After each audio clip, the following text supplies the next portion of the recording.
ஹாய்ப்பா, எல்லாம் எப்படி இருக்கீங்க? இன்றைக்கி நம்ம செரின் வீட்டு சாப்பாடில் ஒரு லஞ்ச் மெனு தான் பண்ண போகிறோம். என்ன குழம்பு பார்த்தீங்கன்னா முட்டை குழம்பு. முட்டை குழம்பு வந்து நம்ம எப்பயுமே பண்ணுற மாதிரி இல்லை, கொஞ்சம் வித்தியாசமான ஸ்டைலில் இன்ஸ்டன்ட் மசாலா போட்டு நான் பண்ண போகிறேன். அதுவும் உடச்சி ஊற்றினா முட்டை குழம்பு. அதுக்கு 2 முட்டை போகுதும். உடச்சி ஊற்றின முட்டை குழம்புக்கு 2 முட்டை மட்டும் போட்டு குழம்பு பண்ணிவிட்டு மீதி ஒரு 4-5 முட்டையை வறுவல் ஒன்று பண்ணிக்க போகிறேன். அப்புறமா ரசம், அப்புறம் சாதம். இதுதான் இன்றைக்கி நம்ம பண்ண போகிறோம். முதல்ல நம்ம குழம்புக்கு தாளித்து விட்டுறலாம். எப்பவும் போல் பார்த்திங்கன்னா அரிசி எல்லாமே ரெடி பண்ணி எடுத்து வச்சுருக்கேன். வெங்காயம், தக்காளி எல்லாம் கட் பண்ணி ரெடியாக இருக்குது. இப்போ நம்ம தாளித்து விட்டுட்டு அடுத்ததை பார்த்துக்கலாம். குழம்பு தாளிக்கிறதுக்கு ஒரு கடாய் வச்சிடலாம். அடுத்து எண்ணெய் ஊற்றிடலாம். எண்ணெய் காஞ்சதே கொஞ்சம் கருவேப்பிலை, அடுத்து வெங்காயம். நல்லா நம்ம கையில் ஒரு கைப்பிடி அளவுக்கு வெங்காயம் எடுத்து சின்னதாக வெட்டியிருக்கேன். நான் வந்து சின்ன வெங்காயம் தான் சேர்த்துருக்கேன். நீங்கள் பெரிய வெங்காயம் கூட சேர்த்துக்கலாம். இப்போ வெங்காயத்தை வதக்கிடுவோம். நல்லா கலர் மாதிரி வரணும், அந்த மாதிரி வதக்கி எடுத்துடலாம். வெங்காயம் பார்த்திங்கன்னா நல்லா வதங்கிடுச்சு பார்த்திங்களா. இந்த மாதிரி வதங்கினதுக்கப்புறமா ஒரு 1/2 ஸ்பூன் அளவுக்கு இஞ்சி பூண்டு பேஸ்ட் அதையும் போட்டு வதக்கிடலாம்.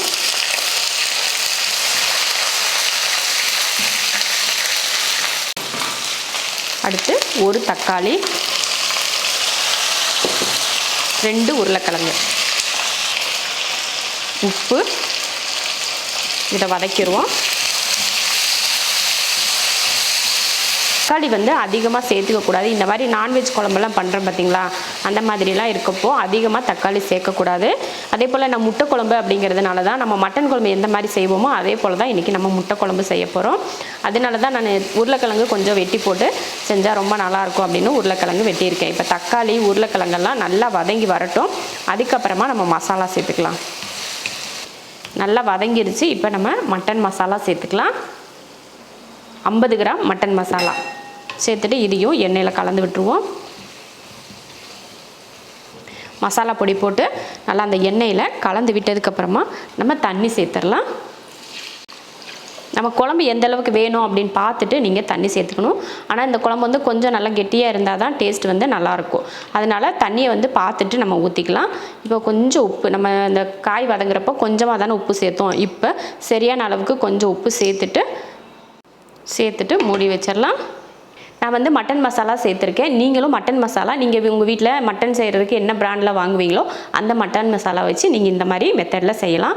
ரொம்ப நல்லாயிருக்கும். இப்போ வெந்துட்டுருக்கட்டும், நல்லா கொதித்து ஒரு 5 நிமிஷம் கிட்ட வேகட்டும். அதுக்குள்ளேயே நம்ம தேங்காயெல்லாம் அரைச்சி எடுத்துகிட்டு வந்துடலாம்.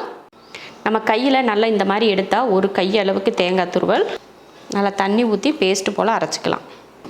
இப்போ வந்து தேங்காய் வந்து அரைச்சி எடுத்துட்டோம். இப்போ இருக்கட்டும். இன்னும் நம்ம வேக வச்சது வந்து 5 நிமிஷம் கிட்ட ஆகலை, அதனால் வெயிட் பண்ணுவோம். அதுக்குள்ளேயே நம்ம வந்து சாதம் வச்சு எடுத்துக்கலாம். நம்ம எப்பயுமே 1.5 படி அரிசி சேர்ப்போம் இல்லையா, இதில் கரெக்டாக 3 படி தண்ணி பிடிக்கும். அதனால் சேர்த்துக்கலாம். தேவையான உப்பு. இப்போ சாப்பாடுக்கு வந்து தண்ணி ஊற்றி உப்பெல்லாம் சேர்த்து மூடியாச்சு. அடுப்பில் வச்சு 3 விசில் விட்டு ஆஃப் பண்ணிக்கலாம். இப்போ சாப்பாடு வச்சாச்சு. குழம்பு வேக வச்சு 5 நிமிஷம் கிட்ட ஆயிடுச்சு. உருளைக்கிழங்கு வெந்துருச்சான்னு பார்த்துட்டு நம்ம தேங்காய் ஊற்றிக்கலாம்.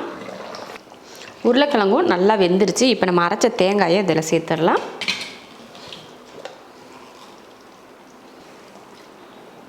தேங்காய் ஊற்றிட்டு கலந்து விட்டுருவோம். எக்ஸ்ட்ரா தண்ணியெல்லாம் அதிகமாக சேர்க்க வேணாம். சும்மா அந்த மிக்ஸி ஜாரை கழுவி லைட்டாக தண்ணி சேர்த்துக்கிட்டிங்கன்னா போதும். ரொம்பவும் தண்ணி சேர்த்திங்கனாலும் குழம்பு வந்து ரொம்ப தண்ணி ஆயிரும். தேங்காய் ஊற்றுனதுக்கப்புறமா ஒரு 3 நிமிஷம் வேக வச்சுக்கலாம். தேங்காய் ஊற்றுனதுக்கப்புறமா குழம்பு பார்த்திங்கன்னா நல்லா கொதித்து வெந்துட்டுருக்கு. இந்த டைமில் அடுப்பை சிம்மில் வச்சுட்டு 2 முட்டை இந்த மாதிரி எடுத்து வச்சுருக்கேன். கலக்கவெல்லாம் இல்லை, முழுசாக தான் எடுத்திருக்கேன். அதையே இப்போ சேர்த்துடலாம். சும்மா கலந்தெல்லாம் விட்டு அந்த மஞ்சக்கருவை வந்து உடைக்கக்கூடாது. வெள்ளைக்கருவை மட்டும் லைட்டாக கலந்து விட்டுட்டு அந்த மஞ்சக்கருவை வந்து ரொம்ப கலக்கி விட்டிங்கன்னா அந்த குழம்போட ஸ்மெல் வந்து மாறிடும். அதனால் இப்படியே சிம்மில் வச்சு மூடி வச்சிடலாம். இது இப்போ சிம்மில் வச்சு மறுபடியும் ஒரு 2 நிமிஷம் ஃபுல்லாக நல்லா சிம்மில் வச்சு 2 நிமிஷம் கிட்ட வேக வச்சிங்கன்னா இப்போ நம்ம ஊற்றினோலையே முட்டை அதுவும் நல்லா வெந்துடும். இப்போ 2 நிமிஷத்துக்கு அப்புறம் நம்ம எடுத்து பார்க்கலாம். குழம்பு வேகிறதுக்குள்ளே நம்ம ரசத்துக்கு ரெடி பண்ணிக்கலாம். இந்த ஸ்பூனில் ஒரு 1/4 ஸ்பூன் அளவுக்கு சீரகம், ஒரு 1/2 ஸ்பூன் அளவுக்கு மிளகு, அடுத்து 4 பல் பூண்டு. இப்போ இதை தட்டி எடுத்துடலாம். ரசத்துக்கு தட்டி எடுத்தாச்சு. அடுத்து புளி கரைச்சிக்கலாம். இந்த சைஸ் புளி எடுத்து கரைச்சிக்கலாம். புளியை கரைச்சிட்டு அதோட சக்கையை எடுத்ததுக்கப்புறமா ஒரு தக்காளி, மீடியம் சைஸ் தக்காளியாக ஒரே ஒரு தக்காளி, அதையும் புளிக்கூடையே கரைச்சிக்கலாம். ரசத்துக்கு வந்து தட்டி எடுத்தாச்சு. அடுத்து புளியும் தக்காளியுமே கரைச்சி வச்சாச்சு. இப்போ எல்லாமே ரெடியாக இருக்குது. குழம்பு மட்டும் ரெடி ஆயிடுச்சான்னு பார்த்துட்டு நம்ம தாளிச்சு விட்றலாம். இப்போ குழம்பு வச்சுமே நம்ம 4 நிமிஷம் கிட்ட ஆயிடுச்சு. அதை எடுத்து பார்த்துடலாம். பாருங்கள், லைட்டாக எண்ணெய் பிரிஞ்சு வர ஆரம்பிச்சிருச்சு பார்த்தீங்களா? அந்த மஞ்சக்கருவுமே இந்த நல்லா வெந்துருச்சு பாருங்கள். சூப்பராக வெந்துருச்சு. இனி கலந்து விட்டாலும் ஒன்றும் பிரச்சனை இல்லை.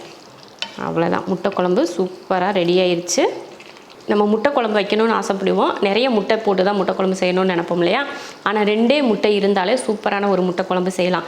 இந்த முட்டை குழம்பு எதுக்கெல்லாம் சாப்பிட்லாம் அப்படின்னு பார்த்தீங்கன்னா, மெயினாக பரோட்டாவுக்கு சாப்பிட்லாம், அப்புறம் சப்பாத்திக்கு சாப்பிட்லாம், அப்புறமா சாதத்துக்கு சாப்பிட்லாம். இது 3க்குமே ரொம்ப அருமையாக இருக்கக்கூடிய ஒரு முட்டைக்கறி தான் இன்றைக்கி நம்ம பண்ணியிருக்கோம். அதுவும் மட்டன் மசாலா வந்து நீங்கள் என்ன பிராண்ட் வச்சுருந்தாலும் அதையே நீங்கள் இதே மெத்தடில் செய்ய, ரொம்ப நல்லாயிருக்கும்.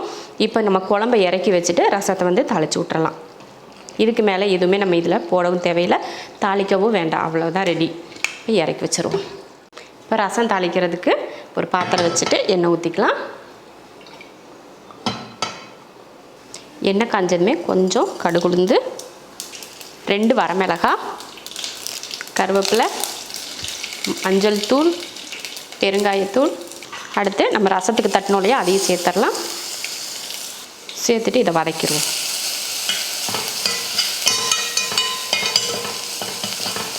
அவ்வளோதான். இதை ஒரு லைட்டாக ஒரு தடவை இப்படி வதக்கிட்டு நம்ம புளியும் தக்காளியும் கரைச்சி வச்சுருக்கோம் இல்லையா, அதையும் சேர்த்துடலாம். தேவையான தண்ணி, புளிப்பு எந்த அளவுக்கு இருக்குன்னு பார்த்துட்டு தண்ணியை சேர்த்துக்கலாம். மல்லித்தலை, தேவையான உப்பு, கரெக்டான அளவுக்கு தண்ணி ஊற்றி உப்பும் போட்டாச்சு. ரசத்துக்கு தேவையான எல்லாமே போட்டுட்டோம். ரசம் வந்து லைட்டாக ஒரு கொதி வரட்டும், அதுக்கப்புறமா நம்ம ஆஃப் பண்ணிக்கலாம். பாருங்கள், ரசம் வந்து லைட்டாக கொதிக்க ஆரம்பிச்சிருச்சு. அவ்வளோதான். இப்போ அடுப்பை ஆஃப் பண்ணிவிட்டு இறக்கி வச்சிடலாம். ரசம் வச்சு நம்ம இறக்கியாச்சு. இப்போ வந்து முட்டை வறுவல் பண்ணிக்கலாம். நான் வந்து ஒரு 5 முட்டையை வேக வச்சு இந்த மாதிரி 2 துண்டாக எடுத்து வச்சுருக்கேன். இப்போ இதை வறுத்துக்கலாம். எண்ணெய் ஊற்றிடலாம். சும்மா ஒரு 2 ஸ்பூன் அளவுக்கு எண்ணெய் ஊற்றிக்கிட்டால் போதும். எண்ணெய் ஊற்றினதுக்கப்புறம் அதில் கொஞ்சம் மஞ்சள் தூள், தேவையான உப்பு, அடுத்து மட்டன் மசாலா, நம்ம குழம்புக்கு சேர்த்தோம் இல்லையா, அதே போல் 1 ஸ்பூன் அளவுக்கு மட்டன் மசாலா போட்டதுக்கப்புறம் மசாலாவை வந்து இந்த மாதிரி கலந்து விட்டுறணும். கலந்து விட்டதுக்கப்புறமா நம்ம பொடியாக நறுக்கி வச்சுருக்க மல்லித்தலை கருவேப்பிலையும் இதில் சேர்த்துடணும். இப்படி சேர்த்ததுக்கப்புறமா இப்போ நம்ம முட்டை வேக வச்சு எடுத்துருக்கோம் இல்லையா, அதையும் இதில் சேர்த்துடலாம். சேர்த்துட்டு கலந்து விட்டுறலாம்.